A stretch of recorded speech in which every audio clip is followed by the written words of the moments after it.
안녕하십니까. 신성델타테크 주주 여러분, 트레이더킹 인사드리겠습니다. 자, 신성델타테크 오늘 한번 다뤄볼 거고, 지금 신성델타테크 어떤 이슈로 올라갈 수 있을지에 대해서 다뤄볼 건데, 지금 현재 시간이 언제냐면 오후 2시 36분에 일요일날 촬영을 하고 있습니다. 자, 일요일날도 나와서 영상 찍는다고 고생한다고 구독이랑 좋아요 먼저 부탁을 드리겠고요. 지금 제가 옆에다가 띄워놓은 건 뭐냐면, 최근에 저를 사칭해서 금전을 요구하는 케이스가 있다라고 해서 무조건 무료로만 진행한다는 점 다시 한번 강조를 드리고, 그리고 투자금 1억 만들기 프로젝트를 진행 중인데 4674-9671번으로 1억이라고 적어서 보내주시면 제가 요 프로젝트 방으로 입장 안내 도와드릴 수 있도록 하겠습니다. 자, 우리가 신성델타테크 내용을 시작해 볼 건데, 이 신성델타테크가 무엇 때문에 이렇게 많이 상승을 한 주식인가요? 이때 당시에는 초전도체 관련해서 첫 번째로 이슈가 있었고, 그런 다음에 이때 상승한 거는 어떤 걸로? PCPO SOS 관련해서 상승을 있었다가 최근에 이런 식으로 하락하면서 주가가 이런 부근에서 박스권에서 행동을 하다가 다시 한번 상승 흐름이 연출이 됐었습니다. 그리고 이때는 어떤 이슈가 있었냐면은 3월 4일날 APS에서 발표를 한다라고 했는데, 사실상 이게 라이브로 이렇게 공중 부양하고 있는 걸 보여준 게 아니라 동영상 하나만 게재를 하고 뭔가 석연치 않은 점이 발생하면서 이렇게 갭을 하락하고 시작을 했었는데요. 이 구간에서 우리가 지금 이제 어떤 식으로 지금 정리를 해볼 수 있을 것 같냐면, 이게 진짜 미친 상승 흐름이 나오려면 결국에 중요한 게 뭡니까, 여러분? 초전도체가 진짜로 돼야겠죠? 진짜 초전도체가 맞다라는 판단이 이제 전 세계에 있는 석학들에게 인정을 받는다라고 하면 당연히 여기서 미친 상승 흐름이 나올 수 있는데, 지금 우리가 그 전까지는 어떤 이슈로 올라갈 수 있을지에 대해서 한번 알아보면서 기술적 분석까지 같이 한번 해보겠습니다. 자, 지금 첫 번째로는 재검증 이슈가 있을 수가 있을 것 같아요. 이 재검증 이슈 관련해서 뭔가 호재 내용이 나와준다라고 하면 다시 한번 급등 흐름을 연출할 수 있다라고 보고, 두 번째로는 뭐냐면 MSCI 관련한 이슈도 한번 짚어볼 수 있을 것 같습니다. 그리고 세 번째로는 뭐냐면 정부 정책 수혜주로도 우리가 엮어서 볼 수가 있을 것 같습니다.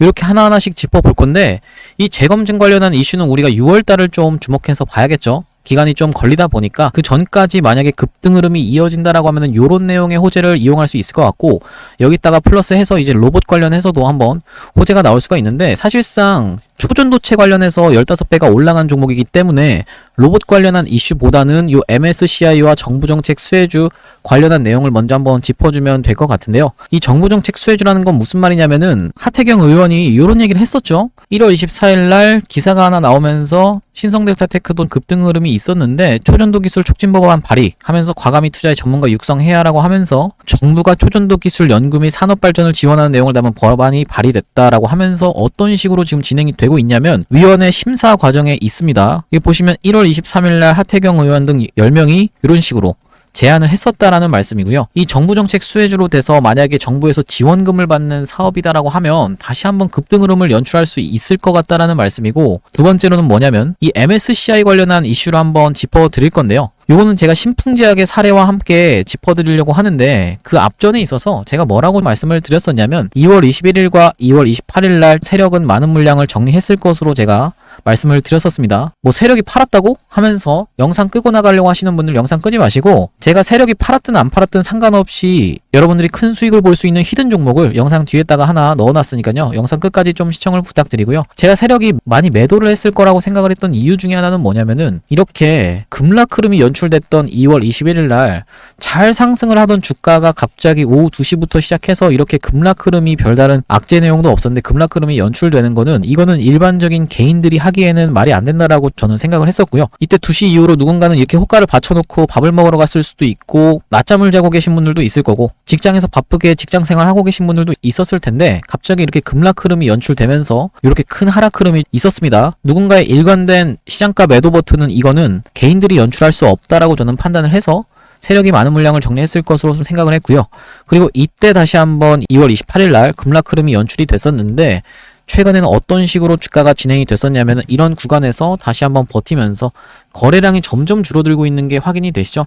그러면서 한번 위쪽으로 질러주는 거래량이 발생하면서 그 이후로 이런 식으로 상승 흐름이 연출되면서 거래량이 또 터졌었는데, 사실 이 앞전에 터졌던 거래량보다 확 줄어든 모습이 여러분들이 확인이 되실 텐데, 그렇다 보니까 한 번에 이렇게 뚫고 올라가는 흐름을 만들어주진 못했고, 왜 그러냐면 이 위에 구간에서는 이제 매물대가 많이 있기 때문에 한 번에 급등 흐름을 연출하진 못했었는데, 앞전에 그 신풍제약의 사례에서 제가 말씀드렸던 내용 중에 중에 이 신풍제약 같은 경우도 이렇게 5일선을 타고 가면서 올려치면서 윗꼬리 음봉을 발생을 시킵니다. 이때 윗꼬리 음봉을 발생시켰고 이게 일반적으로 세력들이 매도하는 가장 큰 패턴 중에 하나라고 말씀을 드렸었는데요. 이때를 좀 더 확대를 해놓고 보시면 이렇게 한번 갭을 상승시킨 다음에 이 위에 상한가 가는 척을 해놓고 하루 종일 팔아 제끼면서 이런 캔들이 발생한다라고 말씀을 드렸었죠. 물론 세력들은 한 번에 물량을 정리할 수는 없습니다. 그렇기 때문에 다시 한번 돌아나가는 구간에서 이런 식으로 쌍봉을 띄우고 빠지려고 했는데 이때 손바뀜이 연출되면서 강한 매수세가 들어왔었다라는 게 특징적이고요. 이때 터졌던 거래대금이 2조 4천억 정도가 터졌고 이렇게 고점을 찍고 내려올 때 터졌던 거래대금이 1조 정도가 터졌는데 이 고점부터 시작해서 이렇게 하락세가 3일 연속으로 지속이 되면서 크게 무너뜨렸었는데 이런 구간에서 이날 거래대금이 2조 4천억이 터지면서 아랫꼬리를 말아올리는 누군가의 대량의 매수 주문이 있었다. 즉 뭐냐면 손바뀜이 있었다라고 우리가 해석을 해볼 수 있을 것 같고요. 그러고 나서 다시 한번 힘을 응축하는 구간을 거쳐서 상승 흐름이 이어졌는데 이때 터졌던 이슈가 뭐냐면 MSCI 관련한 이슈입니다. 이 MSCI에 이미 편입이 된 이유입니다. 신풍제약 같은 경우엔 편입이 된 이유로 이렇게 급등 흐름이 다시 한번 연출되면서 외국인들이 미친 듯이 달라붙으면서 여기서 상승 흐름을 견인했던 게 외국인이라고 보시면 되는데 기사 내용을 보시면 자 뭐라고 나와 있냐면 MSCI 효과? 외국인 매도 공세 속 신풍제약 시젠 알테오젠은 샀다라고 하면서 여기 지금 확인이 되시죠? 외국인이 모건 스탠리 캐피털 인터내셔널 한국 지수에 신규 편입된 이들 종목에 대한 매수 규모를 꾸준히 늘려가고 있다라고 하면서 신풍제약을 많이 매수하면서 외국인이 이때 다시 한번 큰 상승 흐름을 견인했습니다. 그러니까 앞전까지는 세력들이 단독으로 들고 오면서 작업을 하면서 결국에 MSCI 편입되고 나서는 누가? 외국인으로 손바뀜이 있었다라는 얘기고요. 지금 이게 2020년도 당시의 이야기이기 때문에 우리가 최근의 흐름을 놓고 보셔야 될 것 같아요. 이 MSCI에 최근에 편입된 종목들을 한번 우리가 리뷰를 해보면서 말씀을 드려볼 건데 일단은 이 신성델타테크가 MSCI 편입이 될 수 있는지에 대해서부터 한번 말씀을 드려봐야겠죠. 이 MSCI 편입되려면 시가총액이 5조에서 6조 정도 돼야 된다라고 이제 보시면 되는데 지금 시가총액이 얼마예요? 3조죠. 안정권으로 들어가려면 6조 이상이 돼야 되기 때문에 대략적으로 2배 가까이 상승을 해야지만이 MSCI에 편입될 수 있다라는 말씀이고 그리고 두 번째로는 뭐냐면은 유동시가총액인데 유동시가총액도 살짝 부족한 감이 있기 때문에 추가적인 상승 흐름이 나와야지만이 MSCI에 편입될 수 있을 것 같습니다. 여기 기사 내용을 보시면 5월 MSCI 신입생은 누구라고 하면서 페낫계 후보들이라고 하는데 이렇게 보시면은 신성델타테크가 여기 확인이 되시죠?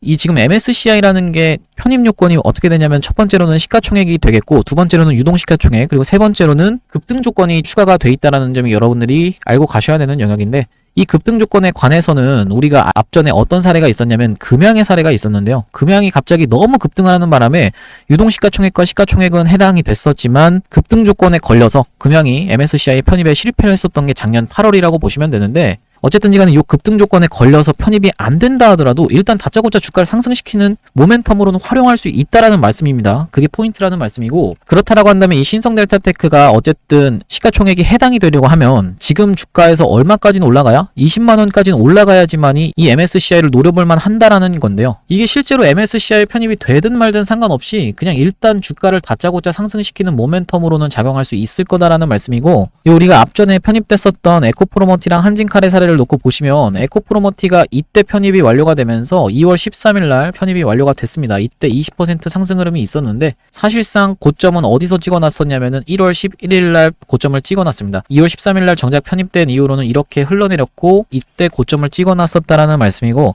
한진칼의 사례에서 놓고 보시면 한진칼도 이런 구간에서 2월 13일 날 편입이 완료가 되면서 쭉 쏘고 빠지면서 종가를 여기서 마감해줬기 때문에 실질적으로 고점은 어디냐면은 1월 11일로 확인을 해주시면 될 것 같습니다. 편입되고 나서는 2월 13일 날 이후로는 주가가 많이 하락하면서 한번 반등하나 싶더니만 이렇게 다시 한번 하락이 있었다라는 말씀이고요.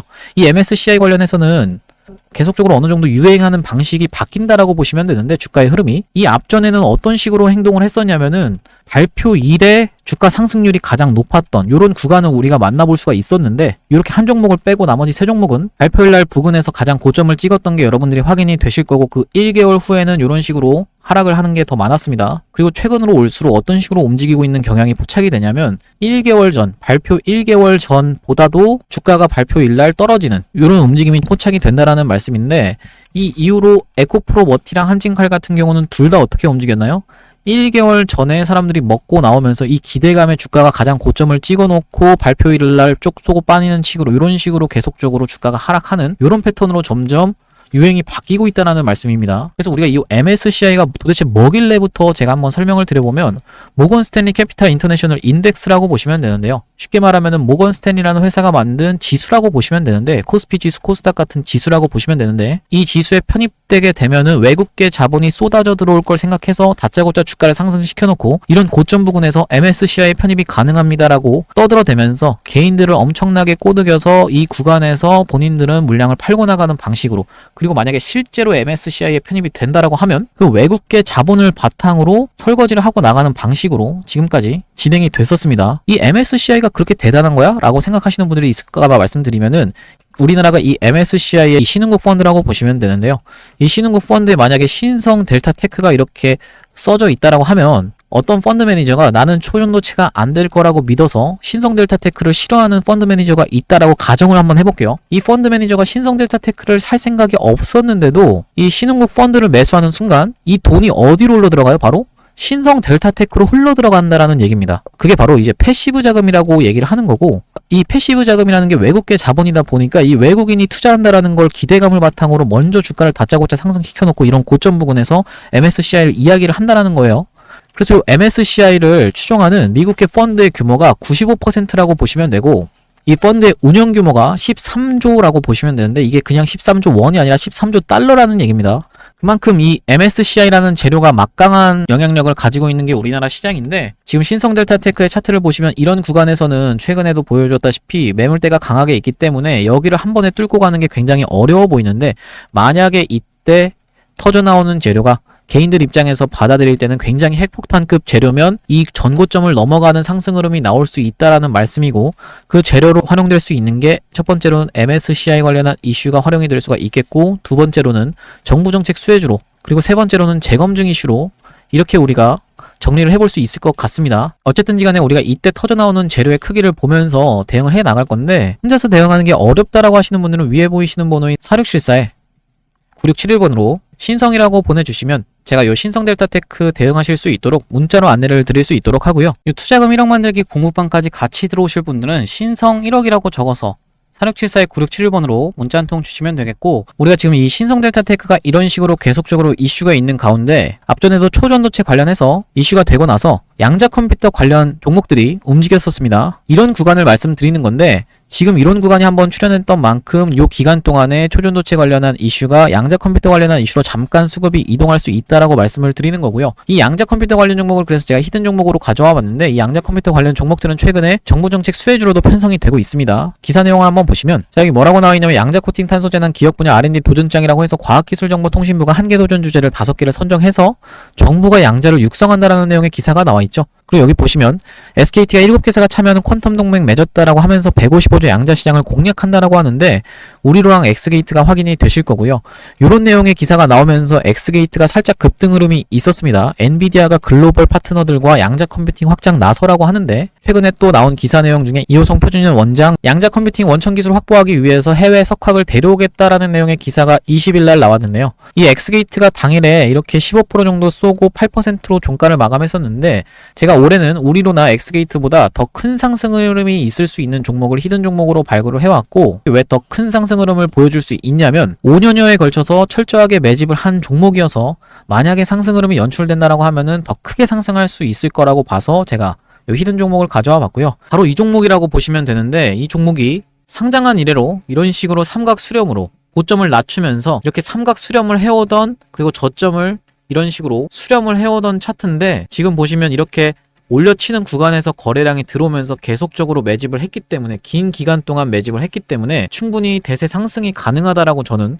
생각해서 이 종목을 가져오게 됐는데요. 최근에 흐름이 굉장히 좋기 때문에 보시면 장기 이동평균선인 검은색 선을 위에서 주가가 계속 놀고 있죠. 그러면서 수상한 흐름을 만들어가는 거를 여러분들도 지금 느끼실 수가 있을 겁니다. 최근에 이렇게 거래량이 들어오는 부근부터 시작해서 장기 하락 추세로 가던 이런 흐름을 돌려주기 시작했다라는 말씀이고요. 오랫동안 매집을 한 만큼 큰 시세가 나올 수 있는 종목이고 양자 컴퓨터, 양자 암호 관련해서 대세 상승을 이끌어 나갈 수 있는 바닥에서 거래량이 들어온 그리고 프로그램에 매수세가 유입되고 있는 종목이다라고 이 종목을 선정해서 히든 종목으로 한번 가져와 봤고요. 이 종목이 이런 구간에서도 놓고 보시면요. 이렇게 올려치는 구간 동안에 계속적으로 거래량은 들어오는데 이런 고점 부근에서도 거래량이 딱히 나가는 흔적 없이 매집만 이루어진 지가 굉장히 오래된 종목이기 때문에 이 종목을 통해서 여러분들이 손실복구 하실 수 있고 오히려 수익으로 전환될 수 있다라고 생각해서 이 종목을 가져와 봤고요. 이 종목을 오픈된 장소에서 제가 유튜브에서 그냥 말씀드리는 것 자체가 이 종목의 매수세를 개인들의 물량을 태우는 것이어서 세력이 의도적으로 한번 주가를 내리고 갈 것까지